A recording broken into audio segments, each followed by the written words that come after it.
आज की हमारी वीडियो ट्रांसजेक्शन के बारे में है कि ट्रांसजेक्शन की डिस्कवरी कैसे हुई और इसको जीन मैपिंग के अंदर कैसे यूज़ किया जाता है। तो पहले देख लेते हैं कि डिस्कवरी इसकी कैसे हुई।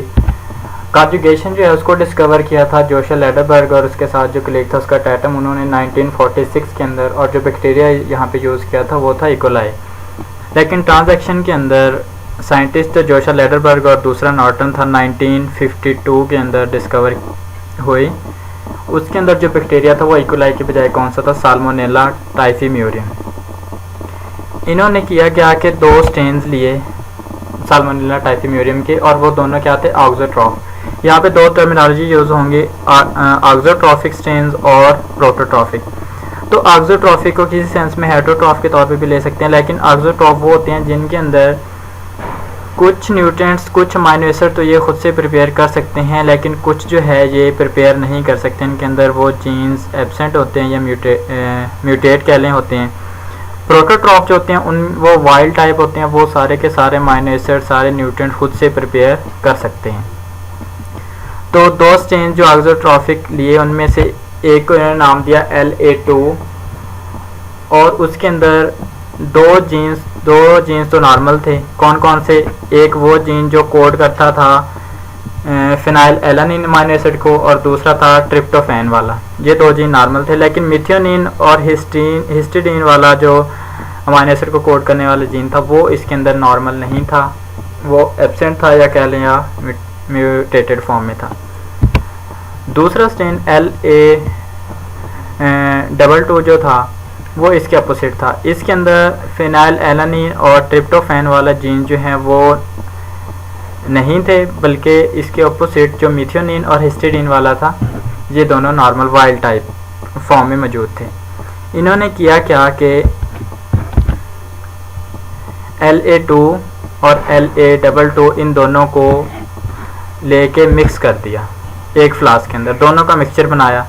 मिक्सचर बनाने के बाद कुछ देर बाद में जब इन्होंने ऑब्जर्व किया तो उन्होंने कुछ स्टेन्स देखे जो प्रोटोट्रॉफ थे।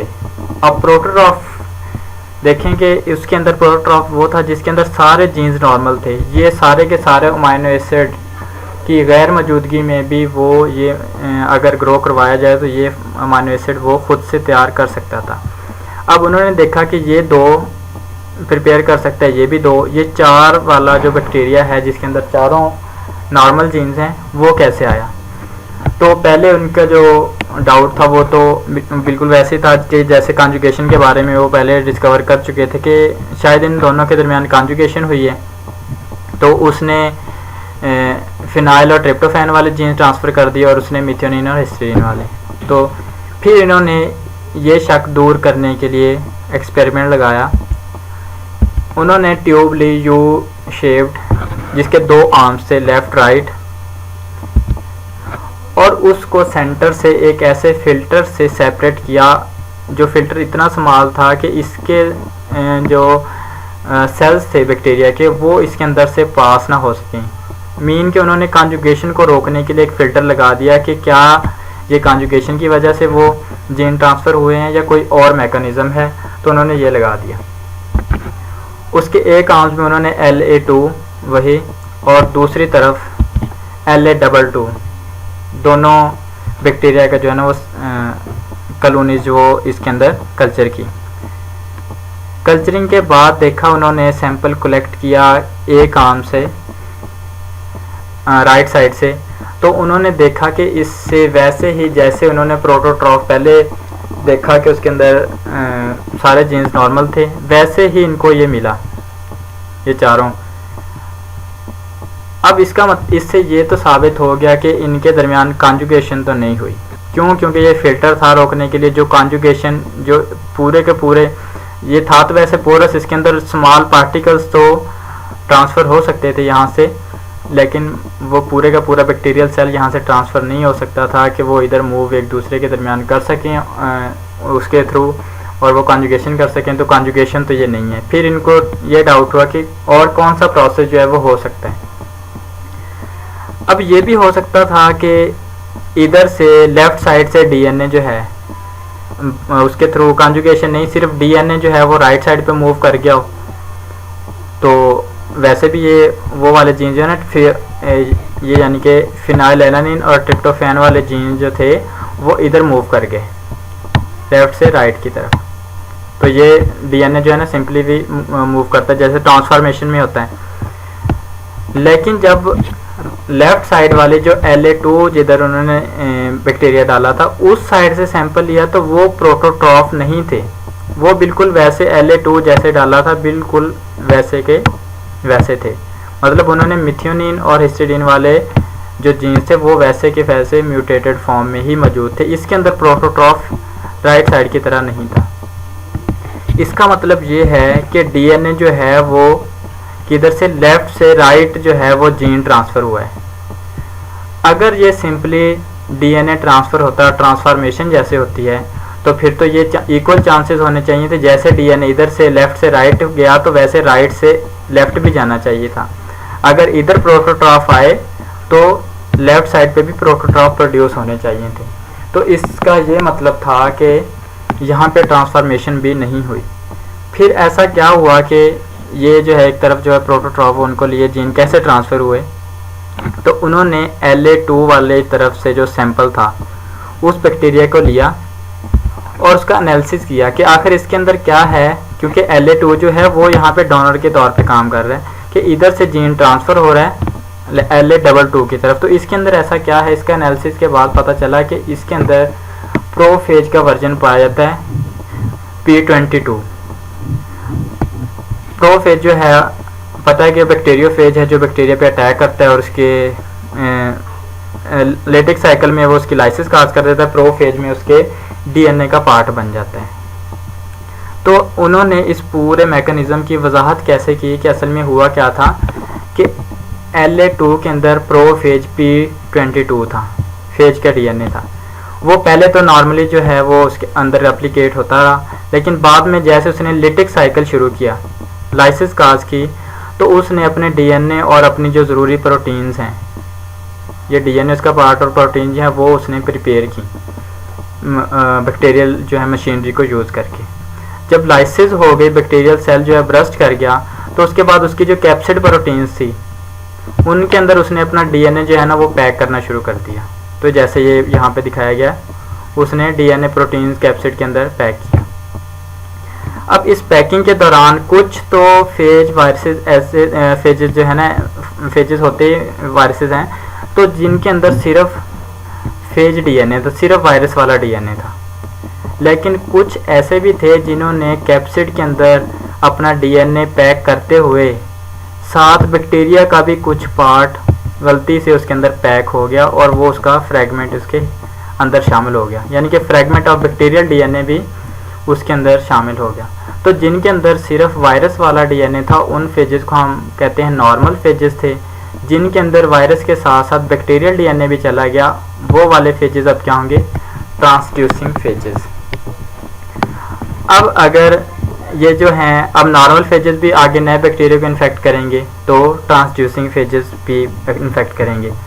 क्यों? क्योंकि ये जो इन्फेक्शन है ये तो डिपेंड करता है प्रोटीन पे, क्योंकि प्रोटीन के साथ ही ऐसे रिसेप्टर्स होते हैं जो बैक्टीरियल सेल वाल से उसको अटैच करवाते हैं। तो ये फ़र्क नहीं पड़ता कि वो ट्रांसड्यूसिंग है या नॉर्मल है, तो वो इन्फेक्ट तो करेगा। जैसे ही ट्रांसड्यूसिंग फेज ने बैक्टीरिया को इन्फेक्ट किया तो उसने सारा डीएनए ट्रांसफ़र कर दिया। जब ये डीएनए ट्रांसफ़र कर दिया ट्रांसड्यूसिंग फेज ने, वो रेसिपिएंट सेल को अंदर जो है ना वो उसकी मशीनरी को तो कंट्रोल नहीं कर सकता। वजह ये थी कि उसके डीएनए के अंदर बैक्टीरियल डीएनए शामिल था, जिसकी वजह से उसका अपना डीएनए वो नॉर्मल जो है फंक्शन नहीं कर सकता। जैसे कि दो जीन्स के दरमियान बैक्टीरियल डीएनए उनके दरमियान घुस गया तो वो उसको फंक्शनिंग को उसने रोक दिया। लेकिन अब ये हुआ कि वायरस की वजह से ये जो LA2 था जो डोनर था उसका जीन वायरस के थ्रू होते हुए LA22 जो रेसिपिएंट था उसके अंदर ट्रांसफ़र हो गया। अब इनके दरमियान रिकम्बिनेशन हुई, एक्सचेंज ऑफ डीएनए हुआ और वो रेसिपिएंट के अंदर यानी कि A+ जीन हम कह सकते हैं जो मिथियोनिन और जो फिनाइलएलानिन और ट्रिप्टोफैन वाले जीन थे वो इस तरह से ट्रांसफ़र हुए। उन्होंने इसको ऐसे जो है वो एक्सप्लेन किया। फिर अब देखते हैं कि इस ट्रांजैक्शन का जो ये फिनोमेना है इसको मैपिंग के अंदर कैसे यूज़ कर सकते हैं। उन्होंने नोट किया कि ये जो फेज वायरस है या ट्रांसड्यूसिंग फेज जो था P22, ये बैक्टीरिया से डीएनए लेता है और दूसरे बैक्टीरिया रेसिपिएंट के अंदर ट्रांसफ़र करता है। उसका जो साइज़ है वो तकरीबन कितना है 40 kb, और ये बनता है साल्मोनेला टाइफिम्यूरियम के टोटल जीनोम का 1%। ठीक है, तो इस 40 kb के साइज़ के अंदर तकरीबन दर्जनों जो हैं वो जीन्स हो सकते हैं। तो अब इन्होंने क्या किया कि एक्सपेरिमेंट लगाया जिसके अंदर वाइल्ड टाइप डोनर लिया, जिसके अंदर सारे जीन्स नॉर्मल थे, और साथ म्यूटेंट डोनर, सॉरी ये डोनर गलती से लिखा गया, तो जो रेसिपिएंट था वो क्या था, वो म्यूटेंट लिया। उसके अंदर काफ़ी सारे जो जीन जो वाइल्ड टाइप के अंदर नॉर्मल थे वो म्यूटेट कर दिए, ताकि वो कंफर्म करना चाह रहे थे कि वो जीन कैसे ट्रांसफ़र हो रहे हैं। और साथ जो इन्होंने वेक्टर यूज़ किया वो वही वाला था फेज वायरस। ये करने के बाद, ये एक्सपेरिमेंट लगाने के बाद जो रेसिपिएंट थे उनको पैट्री प्लेट पे कल्चर करवाया। अब ये जो पैट्री प्लेट थी, ये जो मीडिया था वो सिलेक्टिव मीडिया था और ये डोनर के लिए सूटेबल नहीं था, यानी कि इसके अंदर कोई ऐसी उन्होंने एंटीबायोटिक डाल दी थी जो डोनर के लिए सूटेबल नहीं थी। वो डोनर उसके खिलाफ रेजिस्टेंट नहीं था, तो डोनर इस पर बिल्कुल ग्रो नहीं कर सकता। क्यों? क्योंकि अगर डोनर भी ग्रो करता तो फिर वही जो कॉमन प्रोसीजर का बेसिक हमने देखा था पिछली वीडियो के अंदर कि पता ना चलता कि वो म्यूटेंट ने ग्रो किया है जो वो वाइल्ड टाइप ने। तो डिफरेंट सिलेक्टिव मीडिया के अंदर वैसे उन्होंने ग्रो करवा के देखा कि कौन कौन से जीन जो हैं वो ट्रांसफ़र हुए हैं। जो जीन्स ट्रांसफ़र होंगे, इसका मतलब है हमें ये भी पता है कि फेज वायरस जो है वो सिर्फ कितना डीएनए ट्रांसफ़र कर सकता है, 40 kb साइज़ तक अपटेक करेगा और आगे ट्रांसफ़र करेगा। तो जो जीन सिलेक्टिव मीडिया पे ग्रो करके जो बैक्टीरिया जिस न्यूट्रिएंट की कमी में वो ग्रो करके, इसका मतलब है वो जीन जो ट्रांसफ़र हुए हैं वो इस 40 kb के अंदर ही हैं।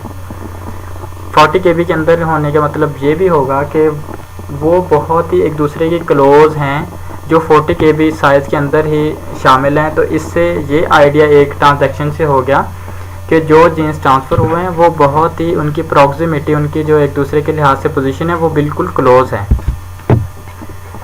फिर उसके बाद ये अगर हम देखें एक्सपेरिमेंट के जीन्स 2 से ज़्यादा भी हो सकते हैं। यहाँ पे एक डीएनए का फ्रेगमेंट दिखाया गया है ट्रांसड्यूसिंग फेज का। ये जो ब्लू पार्ट में ये फेज वाला डीएनए है, और जो ABC जो कलर्ड पार्ट है ये उसके अंदर बैक्टीरियल पार्ट है डीएनए का।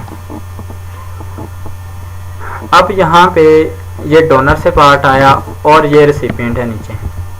अब ये भी हो सकता है कि ये तीनों के तीनों जीन्स इकट्ठे रेसिपिएंट के अंदर ट्रांसफ़र हो जाएं, लेकिन उसके लिए ज़रूरी क्या होगा कि जो क्रॉस ओवर है, डबल क्रॉस ओवर जो है वो बाउंड्री पे होना चाहिए। उसी सूरत में ये तीनों जीन्स इकट्ठे ट्रांसफ़र हो सकते हैं। मतलब एक तो क्रॉसिंग यहाँ पे होनी चाहिए और दूसरी क्रॉसिंग जो है वो यहाँ पे होनी चाहिए।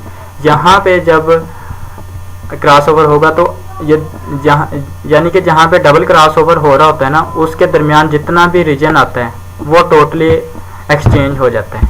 तो रिज़ल्ट क्या होगा, ये जो तीनों जीन्स थे ये ऐसे ट्रांसफ़र हो जाते हैं। अब जो चीज़ इसके चांसेस बहुत ज़्यादा थे, अब हमें ये पता चल गया कि क्योंकि फेज वायरस जब 40 kb है हम ट्रांसफ़र करता है, अगर उसके अंदर 3 जीन्स ट्रांसफ़र हो जाते हैं तो हम ये कह सकते हैं कि ये तीनों जीन्स बहुत ही क्लोज थे।